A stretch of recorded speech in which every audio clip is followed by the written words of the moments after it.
First of all, shouts to the Beanie Buddies in the house right here. We know what time of year it is. It's time to break out Yes, the we woolen do. headwear. We know exactly what's required for Christmas. Also, I love how none of us, apart from your yellow beanie, are looking remotely festive whatsoever. It's like we're not there yet. Wow, make you mine this season. How much have you harbored a desire to write a song like this? Tegan and Sara meet ABBA at a time when the Christmas is needed more than ever. This song is just joy. You know, it's funny because we tend to, well, let me speak for myself. I would have written a sad Christmas song, but Right. Clea Duvall, who wrote and directed the film, she did not want a sad Christmas movie song. She wanted a really classic, ageless, timeless Christmas song. So you got to have sleigh bells, you got to have romantic lyrics, you got to have snow falling. It was really fun. It was a good exercise for us to try to think, big romantic mainstream movie Christmas. I also like, on a detail level, I like how, there's multitude of Christmas bells in there, one of which is a very modern sounding Christmas bell. It sounds like I have a text message. So every time I hear it, I'm like, oh, who's reaching out to me? It's like a digital Christmas bell. Tegan really wanted a saxophone solo in this song, but, we were like, take it easy. Could have happened. I could hear it. I could actually hear it. It's a very, very tight Christmas experience, this song. This song is like you've literally been able to construct the perfect modern Christmas anthem based on all of these things, bar the sadness and the weirdness. But it could have done with a saxophone, even just for like a bar, just a quick flourish. There could be a remix coming. We don't know. It could be a saxophone remix. I have no idea. What I'm curious about is there another Christmas song that is like a same-sex Christmas song? Like we're girls singing about a girl. That's a good question. I mean, like when I think about George Michael Christmas songs, like we all knew he was gay. So I guess when you know the artist is gay, you can imagine that it's a gay Christmas song. But that's a great point. And in any case, you've written a brilliant dedication in that environment, which must have been really beautiful just to be yourselves, because Christmas comes with its own set of parameters so often. Often it's like you're going to write a Christmas song, you got to tick these boxes, da, da, da, da. It just must have been awesome to go in with your friends and say, let's just do it the way we want to do it and be ourselves. And we can. In 2020, we totally can. Yeah. Well, if people play it and like it, then we totally can. I mean, I suppose people could reject it en masse. Yeah, but there's no rejection. But in Christmas songs, there's no rejection. It took Mariah Carey 25 years to get a #1 with the greatest Christmas modern song ever created. It is the best. It's actually so funny that you say that, because when we spoke with Clea Duvall, who was one of the co-writers and director of this movie, good friend of ours, we spent many Christmases with Clea. We've been friends for a long time, and she told us about this movie years and years and years ago. We were so excited because there aren't really any gay girl Christmas movies, and we were like, write it, do it. And so when she approached us about doing the song, she had an initial call with us, and she said, can you write something kind of like, that big Mariah Carey pop song? And Sara and I were like, oh, just that. Just that. Okay, you mean the biggest Christmas song of all time? For sure, no problem. We'll just go ahead and do that during a pandemic. Absolutely. Thank you for having that faith and belief in us, Clea. So this was our attempt at that. Tegan and Sara, it's great to see you. We've got a playlist to go through as well, which I'm excited about. All right, title track of the new album, Positions, Ariana Grande. I loved how everyone was so shocked by how open and transparent she was being, in particular about how she's feeling about her romance. And I'm like, you haven't been listening. Ariana Grande has been upfront about that stuff for a very, very long time. I love seeing her show up on this playlist. I'm not surprised, but I'd love to know why. This song has, for me right now, the chorus that I just like.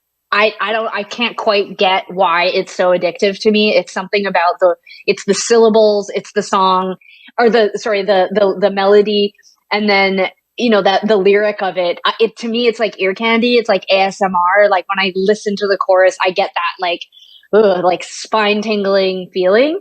And I'm like a late to the game Ariana Grande fan. Like I was like a little bit like unsure of the music initially. I find it really almost like mathematical. Like I like a little more chill it's perfect music. Pop. It's perfect pop. It's so good. But I feel like her last 2 albums I've gotten into because I think they're weird. They're really weird records. And I'm way more into like the weird factor. And I think she's interesting, and I'm here for the relationships. Like I want to know everything that's happening. I'm into it. I like that she just dishes, and I love that she's always in love. I love it. Can you just remember what a mess you were at 18? I was a mess at 18. And then here comes Billie Eilish writing a song like Everything I Wanted at the age of 18. She's brilliant. And I think, when I was recently talking about that song because I was so struck by the sort of like wisdom of what she's already experienced in the world. Like, I'm not somebody's daughter. That is it. Write that line and that is it. Yeah, it's so good. It's so good. She's brilliant. You know, you dedicate yourself to philanthropy in a very meaningful and very personal way. A lot of people, when they realize they have a lot, they give a lot. That's great. But it feels like you've done so in a way where you can control the donations and where the money goes.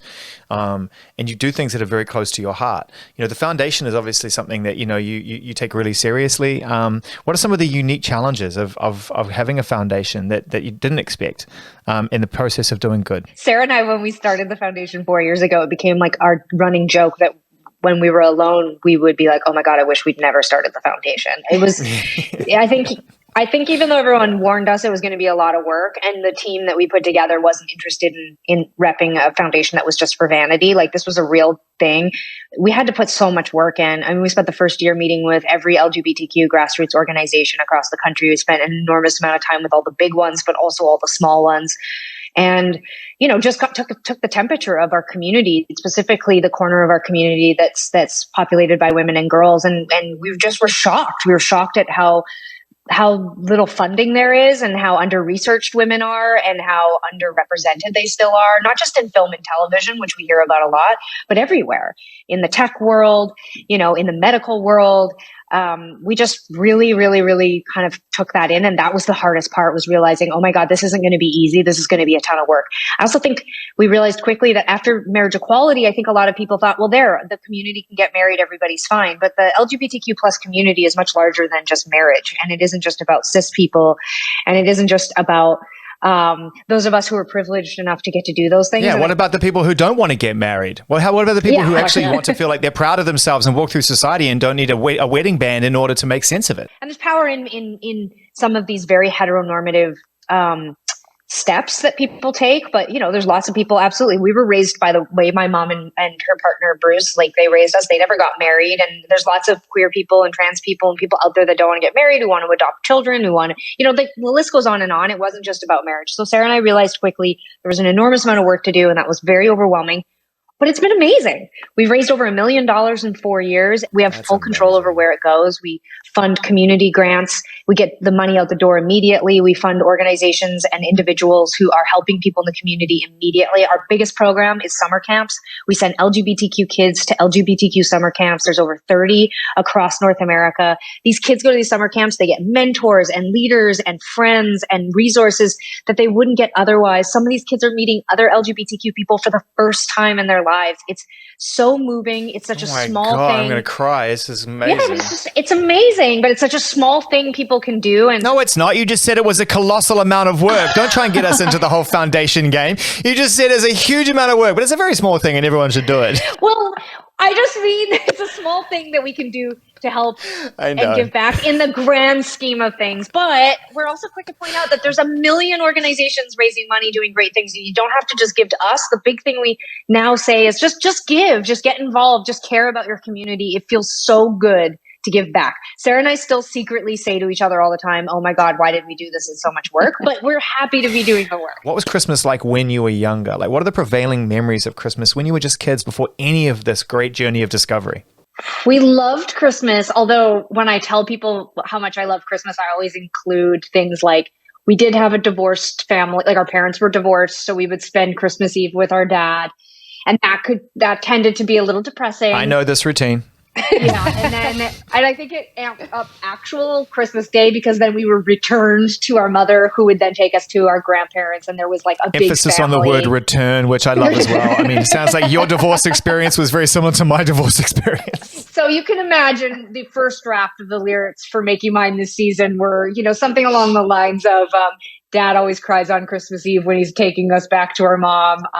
He only got us he got us suitcases when we were 11 for Christmas. That was the only Christmas gift we ever got. Stuff like that. Oh my God! But I think no, I'm mostly kidding, sort of. She's not kidding. You're not kidding. You're not kidding. No, but we were really. It was a sort of like interesting dichotomy, because it was like on one hand with my dad we would sort of have like the ghost of Christmas poverty. And then we would go to my back home, and it was like we had this bounty of love and support and gifts and food. And so we always really loved Christmas. And we were, our mom always says we were never believers in Santa or other, historical and religious figures. And so we were challenging because we weren't sort of into the magic of Christmas, but we were into the sort of like emotional labor. My mom would just toil about finding us the perfect gifts that would like identify how well she knew us, especially when we started to love music. She would like go look for like bootlegs of like bands we loved. We would always get really good gifts, like gifts that we would hide from our friends because we were embarrassed by how good my mom was at giving us gifts. Have you ever met Dolly Parton is the question, or gotten close, or had a moment? We do have a really good Dolly Parton story that I cannot tell the whole version of. I'll take what I can get. All right. So one of the first time we ever went to the UK and Europe, we had just turned 20 years old, and the label sent an assistant out on the road with us. We flew to 5 or 6 different countries to play for our label at the time, which was Warner. We would go and play in these, offices, boardrooms, basically showing, the label in Italy and Germany that we were worth our time. But there was this wonderful, wonderful, wonderful woman who was on the road with us. I'll never forget. Her name was Katina, and she worked at the label, and they sent her to basically kind of tour manage us, if you will. And she had just done the same route, but with Dolly Parton. And so she gave us these stories. I mean, we were the same age, and all 3 of us were just like, oh my God, you hung out with Dolly Parton. And she was like, yeah, I was on airplanes with her. I was in hotel rooms with her. And we got some very interesting stories. And even then, remember, this is like either 99 or 2000. We were like, is she covered in tattoos? Is the story true that she's covered in tattoos? And she's like, I never saw her arms. You never do. The thing about Dolly is that she's walked this incredible line between giving so much and holding so much back. It's incredible. It's really incredible. Yeah. And she can do that because when you're basically the most prolific, talented, versatile songwriter ever, potentially, you can do whatever you want. It's been a year, and it's been a year that it sounds like you've used in the most productive way you can, immersing yourself in, writing this song, collaborating with this film, working on these projects that you have forthcoming. How's your self-awareness levels, Tegan, and what have you sort of picked up for yourself this year? What's been a good thing? It feels terrible to say that this was a good year when it was such a terrible year in so many ways, and it was a devastating and awful year in a lot of ways, but it's not been often in our 20 years of adulthood that we've had the opportunity to stay in a place for 1 year. And I think there has been a lot of self-reflection and a lot of work internally. And I feel pretty grateful for that. And that's why I think I'll always look back on this year as actually being pretty great. But, I think to be a musician, you have to accept that you are good at dismantling and leaving and being distant and sometimes detaching. And those aren't necessarily good things. I think also as kids from divorce, you don't want to be that person. I don't want to be the person that can leave, that's emotionally distant, but that's how we've had to be to survive 20 years of being away, sometimes hundreds of days a year. And I think I've definitely learned a lot this year, and I think both Sara and I will agree to this or admit to this, that we've been reprioritizing our lives because of COVID, because of being home. There's a lot of major changes afoot for Sara and I in our professional world, and I think that there's a lot more change to come because I think we don't want to spend the rest of our lives away from our lives. That was my next question was, would you, can you ever go back to what that was, or has the spell been broken? I think the spell was broken before this happened. And I think, but this is an interesting new for me, or like first for me, where my life is actually more stable than ever, but there's so much chaos around us that I'm finding it to be really inspiring to, I'm not like singing songs about the pandemic or the president. Like, I'm not feeling like I need to make much of a statement about that. But I am sort of feeling like it's a good time. Like you said, there's this sort of restfulness or this mindfulness that because we're not rushing around and touring and traveling, I've just been able to settle back into my own brain and my own body. And I'm sort of like, what do I have to think about? Where am I at right now? Temperature check, and not literal temperature check. I do not have COVID, but I just sort of feel like it's a great time. We also just turned 40. Like, I feel like it was a really nice time for us to sit down and really evaluate, It's been great to see you. I cannot wait to catch up with you again. You're two of my favorite people on the planet. Lots of love to you. Take it easy. Thanks for having us. Thank you.